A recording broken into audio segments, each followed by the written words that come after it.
మాటలు చెప్పినదేవి ఆచరణలో పెట్టలేదంటూ అప్పట్లో చంద్రబాబు గారు ఇచ్చిన హామీల్ని ప్రస్తావిస్తూ ప్రత్యేకించి తన ప్రెస్ కాన్ఫరెన్స్ ద్వారా జగన్మోహన్ రెడ్డి ఆ సంక్షేమ పథకాలు ఏమిచ్చారు అన్నది నిలదీస్తూ ఏదైతే ఇప్పుడు తల్లికి వందనం ఇచ్చారు అది కూడా అందరికీ ఇవ్వట్లేదు, అదే మేము అమ్మఒడి అందరికి ఇచ్చాం, ఇక్కడ దీంతో పాటుగా వివిధ పథకాలు అన్నటువంటిది ప్రొజెక్ట్ చేసుకుంటూ ఉచిత బస్సు దగ్గర నుంచి రైతులకు ఇస్తానన్నటువంటి వరకు ఏం చెప్పారు, ఇప్పుడు ఏం చేస్తున్నారని నిలదీస్తూ వచ్చారు. ఒకసారి తను ఏం మాట్లాడారు.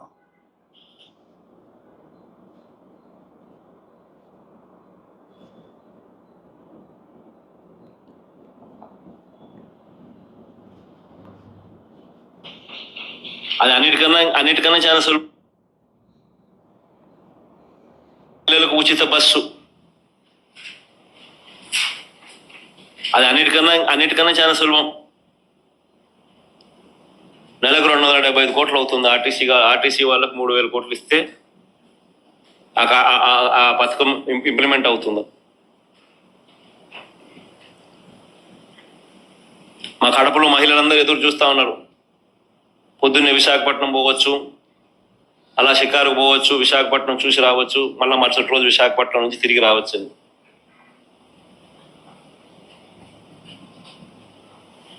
కడపలో మహిళలందరూ ఎదురు చూస్తూ ఉన్నారు. ఈయన వచ్చినాడు, చేస్తానన్నాడు,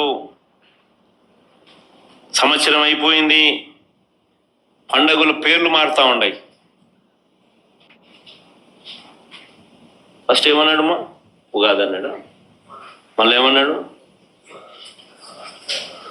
ఉగాది అయిపోయింది, దసరా అయిపోయింది, సంక్రాంతి అయిపోయింది, మళ్ళీ ఏమన్నాడు? మళ్ళా ఉగాది అయిపోయింది, ఇప్పుడు మళ్ళీ ఆగస్ట్ 15 అంటాడు.